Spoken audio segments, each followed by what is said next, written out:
some absolutely incredible work done by this foundation in just the past year.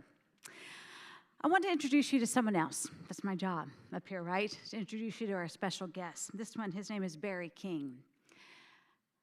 Barry is one of the foundation's board members. I know Barry as an artist. I know Barry as a friend to the greatest, Muhammad Ali. If you haven't heard that story, you should. I know him as the husband to the fabulous Leah King.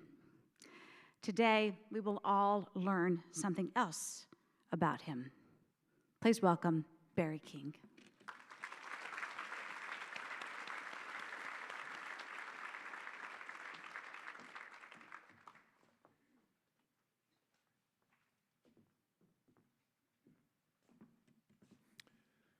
Good afternoon. I am Barry King. I am a suicide attempt survivor, and I am here to share my story. I was born in 1955 with anxiety. As a baby, there were only two people that could soothe my anxiety. One was my mother, the other was my brother George. My father and my grandmothers could hold me for a short time, a very short time, before I had to go back to the comfort of my mother or my brother. In 1955, the world didn't have the types of diagnosis about mental health, development of infants and babies, and children, teens, or even adults. The anxiety that I was born with was only diagnosed 60 years after my birth. The anxiety from my childhood created a very up and down existence for me and my family. There were certainly more ups than downs, yet no one knew why Barry was like this. Whether there were big things or small things going on within our family, for me, if they didn't go the way my brain and my thought process felt they should go, it would lead me to an anger meltdown. Without the proper medical and mental help, my family simply didn't understand my reaction to things and misinterpreted my cry for help. This resulted in a common phrase within my family about me in those situations: Barry's just being evil. Now I must tell you, that phrase stuck in my mind throughout my childhood, my teen years, and my early adult years, until I was finally diagnosed with clinical depression, which means my brain does not make enough serotonin. This depression led to an internal self-hatred. That diagnosis came about by doctors after I went to the Human Resources Department of my employer in 1989 for help. I checked into an amazing mental health care hospital where I went through a battery of tests and sessions with psychiatrists and a number of therapists. They put me in a group and individual therapy, sessions for the 20 days that I was hospitalized. That's when I came to understand what my problem was. And for the first time, with the help of an antidepressant, which treated my brain with extra serotonin because my brain didn't make enough for me to be stabilized daily, I finally felt like Barry. The anxiety edge in my bouts of clinical depression were taken down, way down. I still went through life's challenges, but my mental health was better. My parents and my brothers, George and Darrell, had a greater understanding of who, what, and why I was Barry. I had successes both personally with my son Ian being born and with my new wife Leah, who I married in 1996. She was easily the greatest gift to come into my life from God since my son Ian. Professionally, I had successes as I'd wanted to be an artist since the 3rd grade.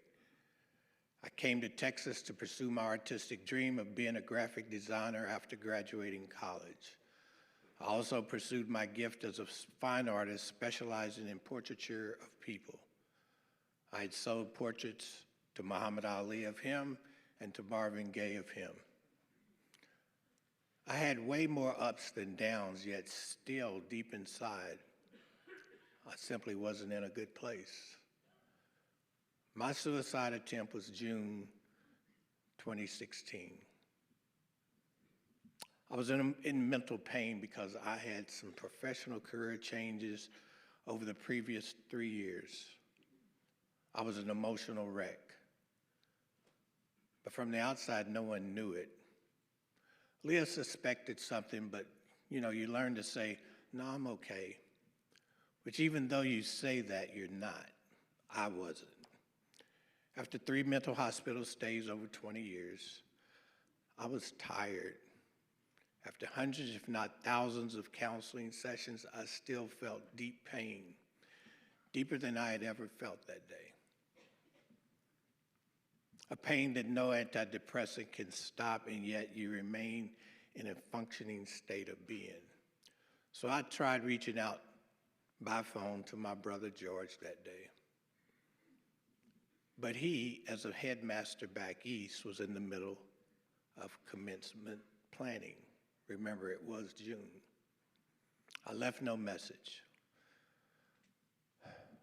I called my brother Daryl, who lives in Phoenix, that day. But he was running his food truck business and was busy serving customers at the time of my call. No answer. I left no message. I took my mother-in-law, Tina, to her doctor's appointments that day.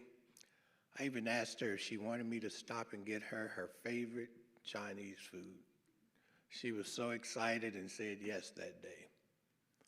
So although I went about my normal things that day, I finally made the decision that I was simply tired. Tired of the pain, tired of the burden of carrying the pain, tired of this feeling of being a drag on all of those that love me. I felt my job here on earth was completed. I was done. I felt that Leah could find someone better. I was dying inside, but I made one last call. I called a friend who knew my mental health history. And he suggested I go to one of the outpatient group therapies that I had attended in the past. So I drove out to Arlington to Millwood Hospital to one of their group therapy sessions. But it had been a heavy downpour all day, so they canceled that session. My unhealthy mind read this as a confirmation of my thoughts all day. Today is that day. I'm done. I'll end my life. That'll be it. I had written goodbye letters to Leah, to my 2 brothers, and I sent the one from my son Ian to my older brother George. I emailed them all that evening. I was at home with the TV on, tuned to the NBA Finals. But the TV was more like watching me. I was in a blank state of mind. Well, after Leah went to bed around 10, I decided on my plan. A little after midnight, I left the house. I had gotten all my prescription medicines and I put them in Kleenexes. I stuffed them in both my pockets. I didn't take the bottles because I remember growing up how the doctors found the bottles that Marilyn Monroe had taken on her bedside, so I didn't want the bottles with me. I went to one of the hotels on University Drive and across from the Apple store and checked in. I had printed out all 4 of the goodbye letters, and I read them one last time when I got into the hotel room. Once I read them, I tore them into small pieces and flushed them down the toilet. I put that big hotel room chair against the door, put the security chain on the door, sat on the side of the bed, and researched on my phone what combinations among my meds would end my life. It listed online the combination of the various pills and details on how many to take. It said it would either end my life or leave me with major organ damage. I had 124 prescription pills, enough to kill 4 people, and I took them all. Yes, I took 124 of them. My body tried to push them back up, but I was determined to keep them down in my stomach. That's the last thing I remember. As I went to sleep listening to one of my favorite pieces of music, the soundtrack to Schindler's List. At home around 2 a.m., Leah said she came downstairs looking for me. I wasn't in the house, and she had discovered that my car was gone. She remembered that the iPad on my nightstand had lit up earlier.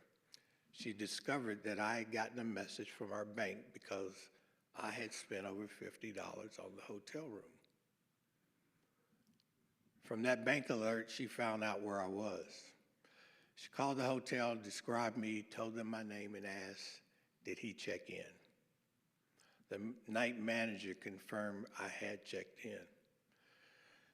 She told him she was concerned about me and asked him to go check on me. He did, and he called Leah back, telling her that he could only get the door partially open because security chain kept him from getting in the room, but he could hear me breathing in the darkened room. He told her that the maintenance man would be at work within a few hours and could cut the security chain on the door to get into the room. She said that wasn't soon enough and that he needed to call the police because she was afraid I was in danger of harming myself.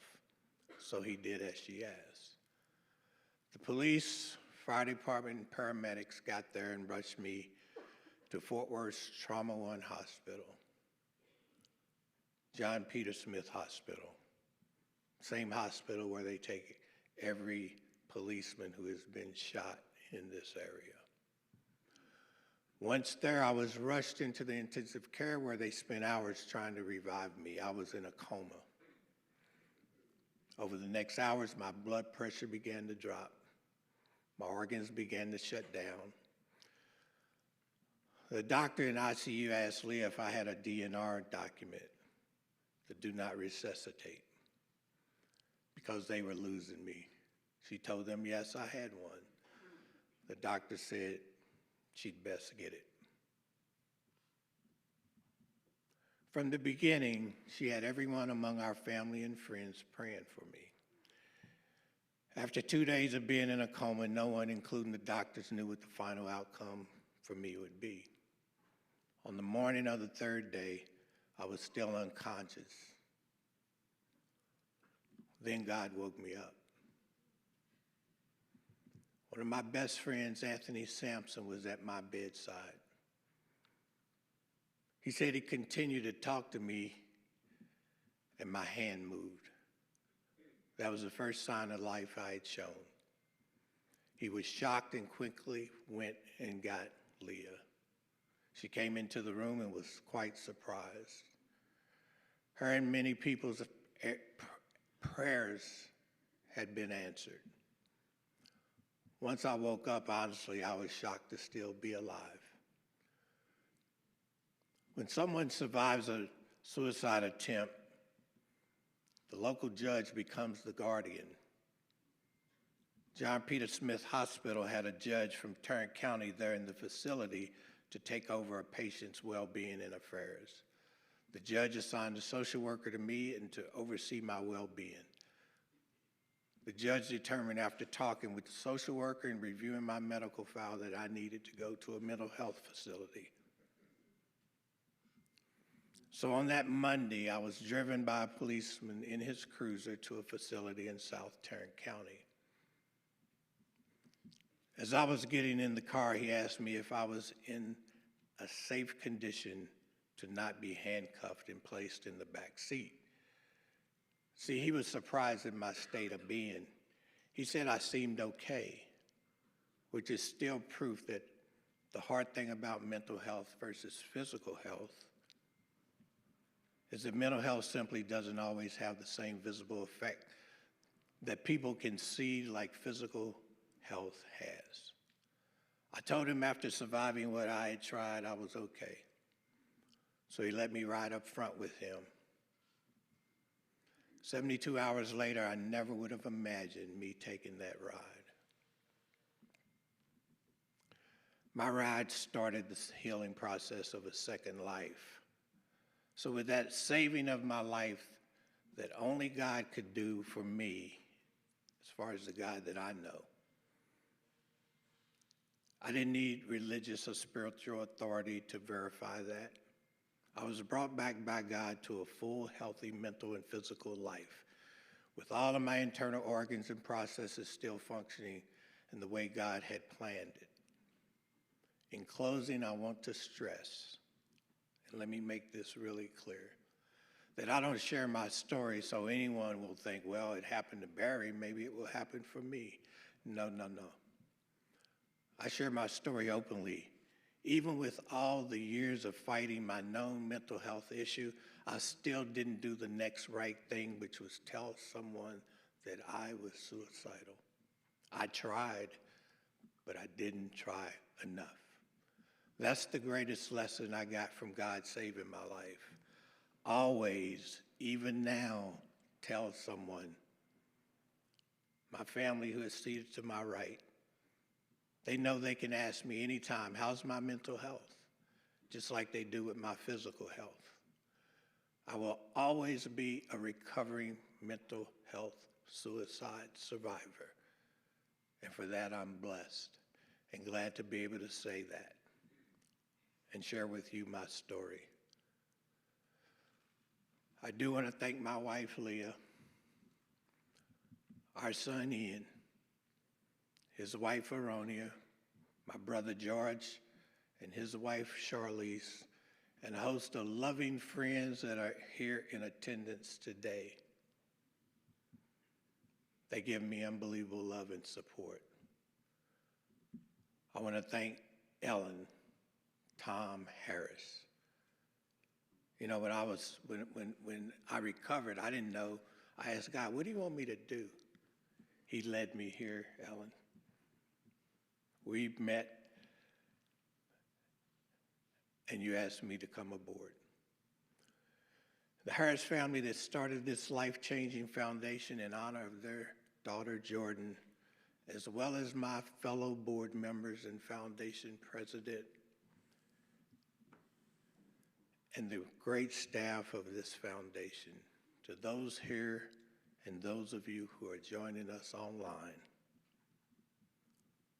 thank you for the amazing support you give Jordan Elizabeth Harris Foundation. It is my pleasure now to welcome Ellen Harris.